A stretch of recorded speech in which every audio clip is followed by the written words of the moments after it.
The North Sea, December 3, 1939, 09:15 hours. 24 Royal Air Force Wellington bombers slice through the freezing morning sky toward Heligoland, Germany's fortified naval base. Inside the formation, Corporal Copley mans the tail guns of Wellington N2879, call sign Z for Zebra, his breath fogging in the unheated turret. Then the German fighters arrive. Lieutenant Günther Specht roars toward the formation in his Messerschmitt Bf 110 heavy fighter, throttle forward, cannon armed. At 25 years old, he already has 2 confirmed kills. Today will be his 3rd. He lines up the Wellington in his gun sight, finger tightening on the trigger. The cannon shells rip into the bomber's fuselage. Metal tears. Smoke trails. The Wellington shudders but keeps flying. Specht presses his attack, closing to killing range. But Copley isn't done. The British tail gunner swings his turret, leading the target, and squeezes his triggers. The burst catches Specht directly in the cockpit. The canopy explodes, glass and metal shred into his face. Blood erupts across the instrument panel. The 25-year-old pilot screams as he feels his left eye destroyed. His face torn open, warm blood flooding down his flight suit. He's going down. The Bf 110 spirals toward the freezing North Sea. Specht, barely conscious, fights the controls with one hand while holding his shattered face with the other. He hits the water hard. The impact nearly kills him. German rescue boats fish him from the wreckage 40 minutes later. The medics take one look and shake their heads. His left eye is gone. His face requires extensive reconstruction. His career as a Luftwaffe pilot is finished before it really began. 6 months of surgery, 6 months of recovery, 6 months of darkness on one side. The medical board's verdict is swift and absolute. Permanently unfit for combat flying duty. Depth perception compromised. Visual field reduced by 50%. Recommend immediate transfer to ground duties. What they didn't know was this. Günther Specht would return to combat. He would shoot down 34 Allied aircraft, 15 of them 4-engine bombers. He would become one of the most feared formation leaders in the Luftwaffe. And he would prove that losing one eye didn't mean losing the ability to kill. It meant learning to see differently. By December 1939, the air war over the North Sea had become a shooting gallery, but not the way either side expected. The RAF believed their Wellington bombers could strike German naval bases in broad daylight without fighter escort. The heavy bombers carried multiple defensive gun positions. Their self-sealing fuel tanks offered protection. British planners calculated they could absorb acceptable losses while delivering devastating attacks. They were catastrophically wrong. On September 4, 1939, the RAF sent 29 Wellingtons and Blenheims to attack German warships at Wilhelmshaven. 7 aircraft were lost, a staggering 24% casualty rate. On September 29th, 11 Hamptons attacked German ships near Heligoland. 5 were shot down, including 2 by Lieutenant Günther Specht of Zerstörergeschwader 26, marking his entry into the war with a double victory. On December 14th, 12 Wellingtons attempted another daylight raid. 5 were destroyed. The pattern was clear. Unescorted bombers flying predictable routes in daylight were easy prey for German fighters. Yet RAF Bomber Command continued these operations, believing that tighter formations and better gunnery would solve the problem. Each mission resulted in horrific losses. Young British aircrews climbed into their bombers knowing they might not return. German fighter pilots, meanwhile, refined their tactics with each engagement. The December 3rd raid that nearly killed Günther Specht perfectly illustrated the crisis. 24 Wellingtons from RAF Marham and Mildenhall attacked Heligoland. The Germans scrambled multiple fighter units, including Specht's Al-Ar-Gruppe of Zerstörergeschwader 26. The formation flew the new Messerschmitt Bf-110 heavy fighter, twin engines, twin crew, heavy cannon armament. It was designed to destroy bombers. Specht intercepted the Wellingtons over open water. He shot one down into the North Sea, his third confirmed victory. But British tail gunner Corporal Copley, cramped in his exposed turret, tracked the attacking fighter and fired a devastating burst. The bullets and cannon shells tore directly into Specht's cockpit, shattering the canopy and destroying his left eye. The standard Luftwaffe medical protocol was absolute. Vision impairment, particularly the loss of binocular vision, permanently disqualified pilots from combat duty. Depth perception, the brain's ability to judge distances using input from both eyes, was considered essential for aerial combat. Without it, doctors argued pilots couldn't accurately judge closure rates, lead angles, or deflection shots. They couldn't land safely. They couldn't dogfight effectively. Adolf Galland, another famous Luftwaffe ace, had managed to continue flying despite severe vision problems from earlier training accidents, but he concealed the extent of his impairment from medical examiners.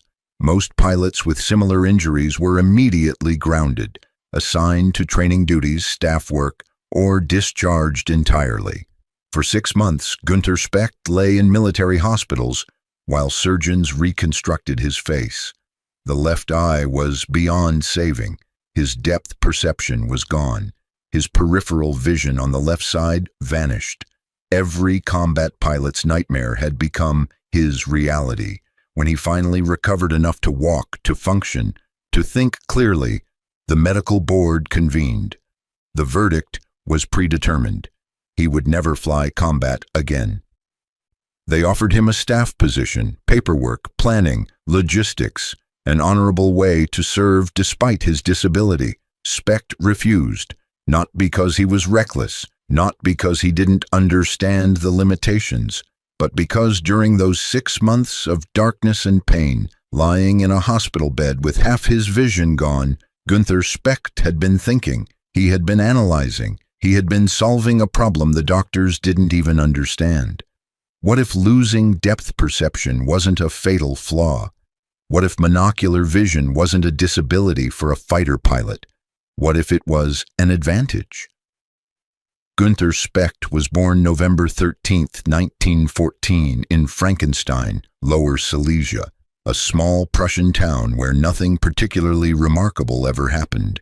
He wasn't from a military dynasty, no famous ancestors, no aristocratic connections. His family was solidly middle class, unremarkable, ordinary.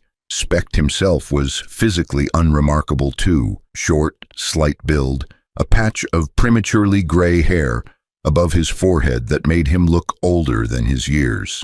If you passed him on the street in 1935, you wouldn't look twice. He had no distinguishing characteristics that suggested future greatness. What he did have was energy, relentless, focused energy, and an obsessive attention to detail that bordered on perfectionism. When he joined the Luftwaffe in 1935, he wasn't a natural pilot. He didn't have the instinctive feel for aircraft that some aviators possessed. He earned his wings through grinding determination, studying every manual, analyzing every maneuver, approaching flying like an engineering problem to be solved through precise execution. His instructors noted that he was competent, thorough, disciplined, but not exceptional. By September 1939, Lieutenant Specht was assigned to 3 Staffel of Zerstörer-Geschwader 26, flying the new Bf-110 heavy fighter. Then came the war. Then came his first victories. Then came the Wellington's tail gunner. Then came the darkness. After 6 months of recovery and the medical board's rejection, Specht didn't accept the staff position. Instead, he demanded to see his former commander. He wanted to return to IZG-26, not as a grounded officer, but as their adjutant, a position that would keep him on an operational base, around aircraft, around combat operations. His commanders were skeptical but intrigued. They knew Specht's reputation for meticulous planning and analytical thinking. An adjutant position meant paperwork, coordination, administrative duties. He wouldn't fly combat missions. The compromise seemed reasonable, except Specht had no intention of staying grounded. During those first weeks back at his unit in spring 1940, while officially handling administrative duties, Specht began a series of unauthorized experiments. Late at night, after the day's operations concluded, he would requisition an aircraft for administrative flights or maintenance checks. Alone in the cockpit, with his shattered face still tender from surgery, with darkness covering half his vision, Günther Specht began teaching himself to fly all over again. He discovered something the doctors hadn't considered. With one eye, he couldn't judge depth the traditional way, but he could judge it differently. Movement parallax, the way objects at different distances moved at different speeds relative to each other, gave him spatial information. He could use the rate at which targets grew larger in his gun sight to estimate closure speed. He could develop muscle memory for deflection angles that didn't require binocular vision.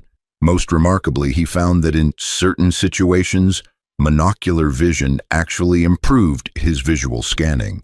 He developed a technique of moving his head constantly, using motion to compensate for his missing peripheral vision. The constant scanning made him more aware of the battle space than many pilots with two good eyes who relied on natural peripheral vision and missed threats. Within 2 months, Specht was ready. He approached his commander with a proposal that was either brilliant or insane. He wanted to return to combat. May 1940, the German offensive through France and the Low Countries is in full swing. IZG-26 operates from forward airfields, flying intercept missions against Allied fighters and bombers.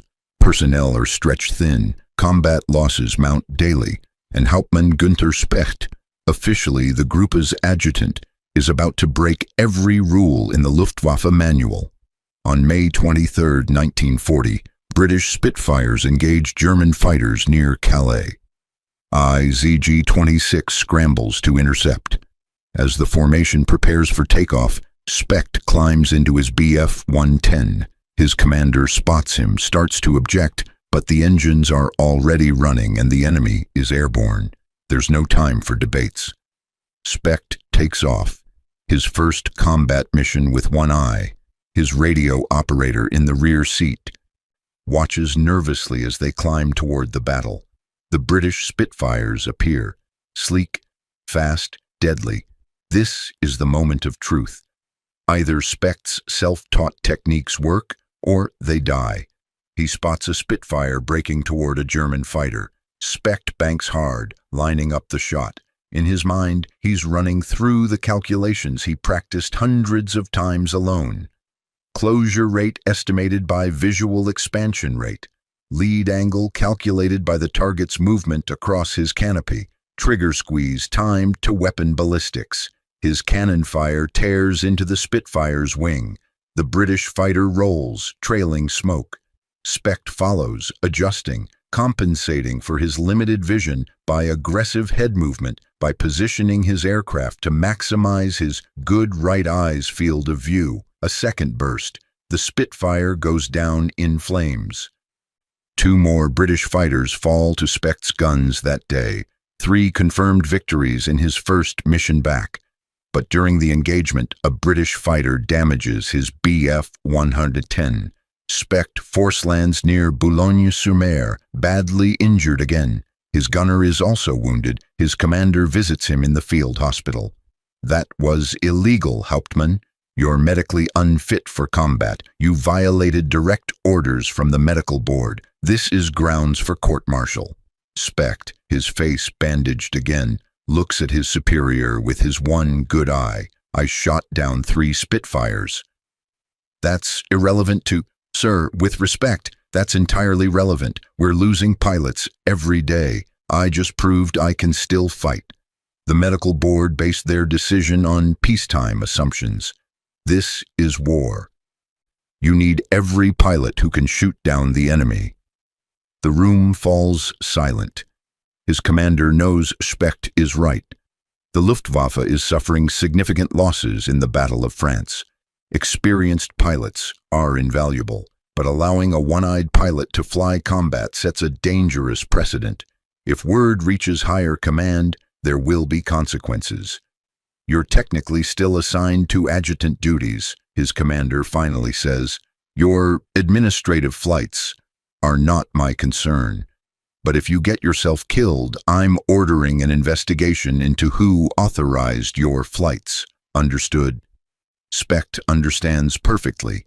It's tacit approval. Permission to continue fighting, hidden behind plausible deniability. Over the next year, while officially serving as Gruppe Adjutant, Hauptmann Günther Specht flies dozens of combat missions.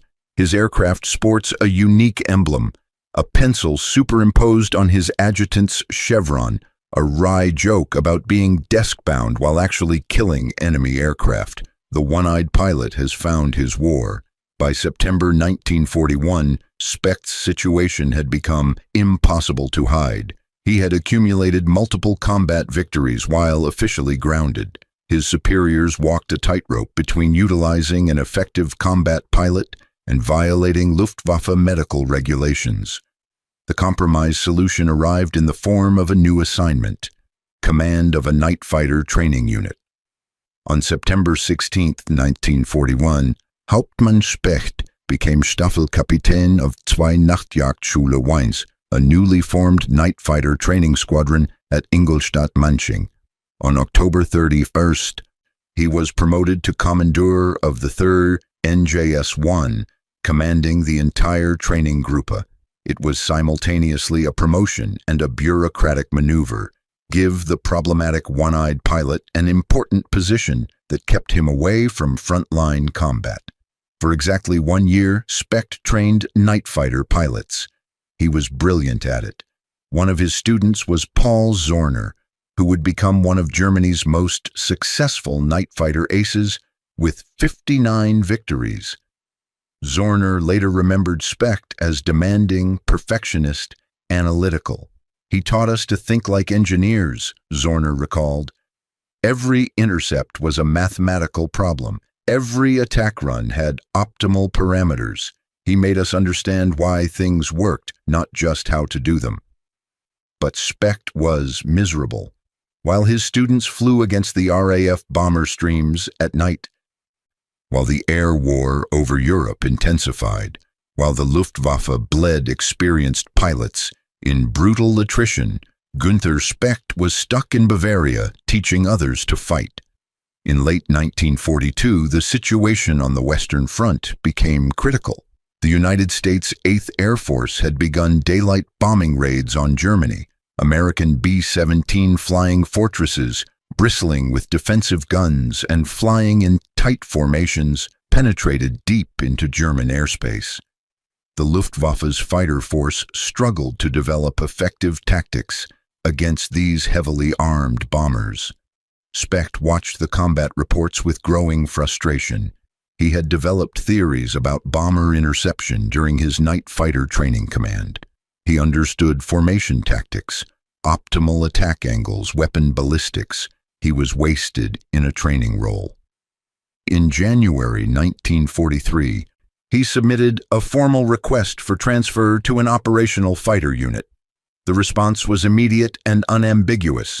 Request denied. Medical status unchanged. Current assignment appropriate to physical limitations. Specht appealed directly to the Jagdwaffe command structure. He provided documentation of his combat victories from 1939-1940. He included testimonials from his former commanders. He outlined his tactical theories for bomber interception. The appeal went nowhere.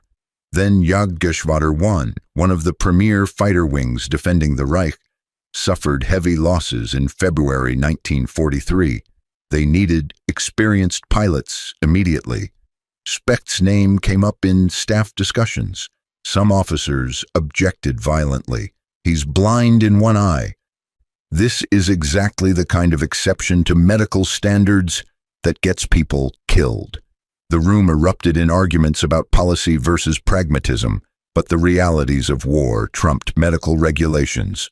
On February 26, 1943, Hauptmann Günther Specht flew his first mission with 10 JG-1 against American bombers attacking Wilhelmshaven. He shot down a B-17 Flying Fortress, his first Wehrmacht force-engine kill. 1 month later, on March 27th, he was appointed Staffelkapitän of the newly reformed 7 JG-1. In May 1943, he received command of the Topische Gruppe Jagdgeschwader 11, one of the newly created fighter groups specifically tasked with defending the Reich against American daylight bombers.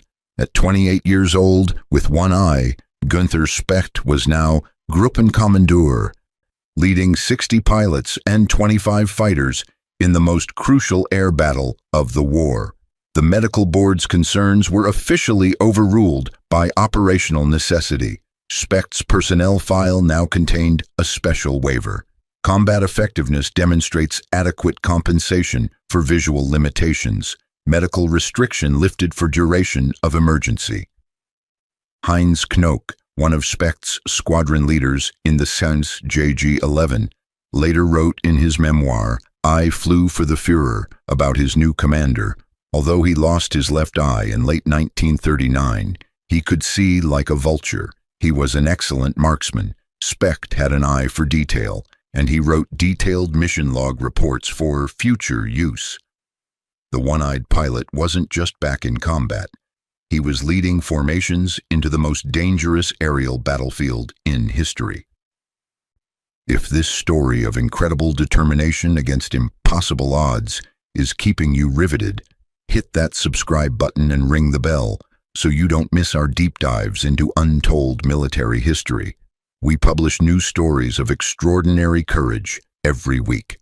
Now let's see how Specht's unique vision turned him into a bomber-killing machine. August 17, 1943, 10:20 hours. The American 8th Air Force launches one of the most ambitious operations of the war, a simultaneous strike on the ball-bearing factories at Schweinfurt and the Messerschmitt production facility at Regensburg. 376 B-17 Flying Fortresses, carrying 4,129 crewmen, thunder toward Germany in formations that stretch for miles. The Luftwaffe scrambles every available fighter. Major Günther Specht leads LO's JG-11 from their base at Gilze Rijn in the Netherlands. His Bf-1009 G6 gunboat carries 20mm cannon and 13mm machine guns specifically for bomber destruction. At 11:40 hours near Antwerp, Specht spots the massive formation, B-17s of the 381st Bomb Group, flying at 25,000 feet, their contrails marking the sky like chalk lines. Standard Luftwaffe doctrine called for immediate attack. But Specht, with his engineer's mind and his careful analytical approach, does something different. He positions his group above and ahead of the bombers, maintaining formation, watching, waiting. His pilots grow anxious. The targets are right there. Why aren't they attacking? Specht watches the American escort fighters, P-47 Thunderbolts, with limited range. At 12:10 hours near Eupen, the escorts reach their fuel limit and turn back toward England. Now the bombers are naked. All aircraft, this is Specht, begin attack sequence. Over the next 30 minutes, the Mlansu JG-11 systematically destroys the American formation. Specht's technique is devastating in its precision. He approaches from head-on, the classic frontal attack that gives bomber gunners the smallest target and shortest firing window. But his attack angle is calculated with mathematical precision, not quite dead ahead, which forces the attacker to fly through concentrated fire from multiple bomber gun positions. Instead, he angles slightly, targeting individual aircraft in the formation, using his fighter's speed advantage to flash through the defensive fire before the gunners can track effectively. His one eye doesn't handicap him. In the frontal attack, everything happens so fast that depth perception is almost irrelevant. Specht judges distance by the rate at which the bomber grows in his gun sight, a technique that works perfectly with monocular vision. His closure rate exceeds 500 miles per hour. He opens fire at 400 meters, cannon shells walking toward the bomber's cockpit and left wing route. The B-17 Mizpah, serial number 42-24453 of the 91st Bomb Group, explodes. 3 crewmen killed instantly, 7 captured after parachuting. Within that half hour, the formation loses 18 B-17s. Specht personally accounts for 2, his 16th and 17th confirmed victories. The horrific losses of August 17, 1943, forced the 8th Air Force to temporarily suspend deep penetration raids. The Americans called it Black Thursday. The Luftwaffe called it a triumph. Günther Specht's carefully planned and executed attack demonstrated that American bombers could be stopped. On September 11, 1944, Specht led a combined formation, including his own JG-11 headquarters flight and elements of JG-4 on an intercept near Arnhem. The target, 34 B-17s of the legendary Bloody 100th Bomb Group, already famous for their horrific casualty rates. Specht's tactical brilliance positioned his fighters perfectly, attacking from the sun, using altitude advantage to build devastating speed before engaging. Within minutes, 15 of the 34 B-17s were falling from the sky. Hundreds of American airmen, many of them teenagers on their first missions, died in exploding aircraft or bailed out over hostile territory. Specht himself shot down a P-51 Mustang that attempted to defend the bombers. His 32nd confirmed victory. American bomber crews began reporting encounters with German fighters led by an aircraft marked with distinctive insignia, a green spinner and a Knight's Cross painted on the engine cowling. They didn't know the pilot was blind in one eye. They just knew that when that particular Bf-109 led an attack, Americans died. Technical analysis from gun camera footage revealed Specht's unique fighting style. Unlike pilots who relied on deflection shooting and complex lead angles requiring excellent depth perception, Specht preferred pure pursuit attacks, or head-on runs where closure rate and target expansion provided all the distance information he needed. His attack angles were steeper than standard doctrine recommended, compensating for his restricted peripheral vision by positioning targets in his stronger right eye field of view.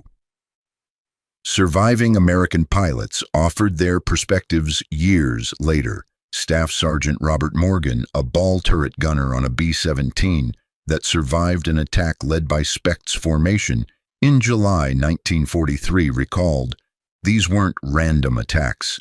This was methodical murder. They knew exactly where to hit us, exactly when to break off, exactly how to avoid our defensive fire. We felt helpless."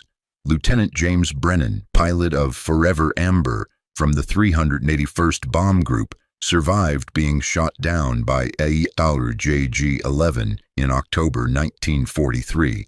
"The leader came in from 11 o'clock high, and I swear he flew through our formation, just threaded the needle between 2 aircraft, firing the whole time. I've never seen flying that precise. Then he was gone before we could track him." By April 8, 1944, Specht's tally stood at 30 victories. He received the Knight's Cross of the Iron Cross in a ceremony at his base. At the presentation, Specht wore his full dress uniform. His Knight's Cross hung at his throat. His destroyed left eye was covered by his officer's cap, positioned carefully. The citation read, "For exceptional leadership and extraordinary personal courage in aerial combat against numerically superior enemy forces." No mention of his handicap, no reference to the medical waivers, just recognition of lethality. Throughout 1944, as the Allied bombing campaign intensified, and the Luftwaffe's situation became increasingly desperate. Specht continued leading his formations into combat. His command style was distinctive. He led from the front, literally. On every mission where the Tang's JG-11 engaged the enemy, Specht's aircraft was first into the attack. He expected his pilots to follow his example. They did, because they trusted his tactical brilliance and because his survival proved his methods worked. His final combat tally, 34 confirmed aerial victories, 15 four-engine bombers destroyed, all victories achieved on the Western Front. 6 times shot down during his career, and each time he preferred trying to land his damaged aircraft rather than bailing out. Remarkable trust in his ability to judge altitude and distance with one eye. The ending of Günther Specht's story is as dramatic as his rise to ace status. But before we get there, please take a second to like this video. It helps us reach more history enthusiasts like you. And if you're fascinated by stories of combat innovation and tactical genius, check out our video about the fighter pilot who developed the thatch weave. Link in the description. Now, the final chapter. January 1st, 1945. 0808 hours. Operation Bodenplatte. Hitler's last desperate gamble to destroy Allied air power on the ground. Every available Luftwaffe fighter in the West, over 900 aircraft, launches a coordinated surprise attack on Allied airfields in France, Belgium, and the Netherlands. Oberstleutnant Günther Specht, posthumously promoted after his death to lieutenant colonel, leads Jagdgeschwader 1165 fighters against American airfields at Asch and Ophhoven. For this mission, Specht wears his full dress uniform with all his decorations instead of his flight suit. Paul Zorner, his former student, later speculated perhaps he knew. Specht flies a Focke-Wulf FW-190A9, factory number 205033, marked Black 4. His formation flies at 400 feet to avoid radar detection. As they approach the target area near Maastricht, Allied anti-aircraft fire erupts. American P-47 Thunderbolts of the 366th Fighter Group scramble. Fierce dogfighting explodes over the frozen Belgian countryside. At approximately 0930 hours, Günther Specht's aircraft takes heavy fire. Multiple sources report his FW-190 trailing smoke, losing altitude. He attempts a forced landing but crashes near Maastricht. The 30-year-old pilot who fought an entire war with one eye dies in the wreckage. Operation Bodenplatte was a catastrophic failure. The Luftwaffe lost 271 fighters and 143 pilots, including Specht and numerous other experienced formation leaders.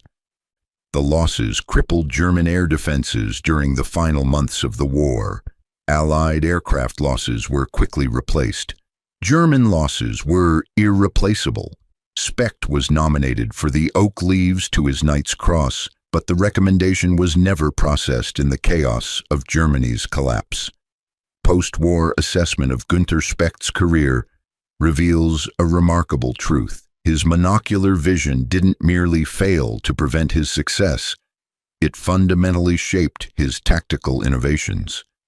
His inability to rely on traditional depth perception forced him to develop alternative methods for judging distance, closure rate, and deflection angles. These methods, documented in his detailed mission reports, influenced Luftwaffe bomber intercept doctrine. Modern military aviation studies cite Specht's case when examining visual requirements for pilots. Current FAA regulations allow monocular pilots to obtain special medical certification after demonstrating competence, partially based on historical cases proving effective compensation is possible.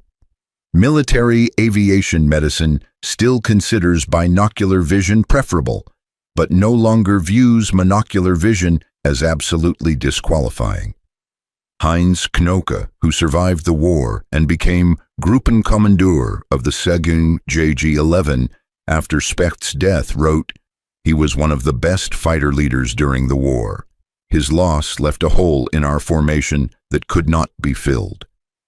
American bomber crews who survived encounters with Specht's formations never knew the German pilot killing their friends had only one eye. They just knew someone extraordinarily skilled was trying to murder them. Günther Specht never sought fame. He refused interviews. He avoided propaganda opportunities. He simply wanted to fight, despite medical boards declaring him unfit, despite losing half his vision, despite facing the most powerful air force ever assembled. The lesson isn't that disabilities don't matter. The lesson is that limitations can be compensated for, adapted to, even transformed into different approaches that prove equally effective. Sometimes seeing differently means seeing clearly.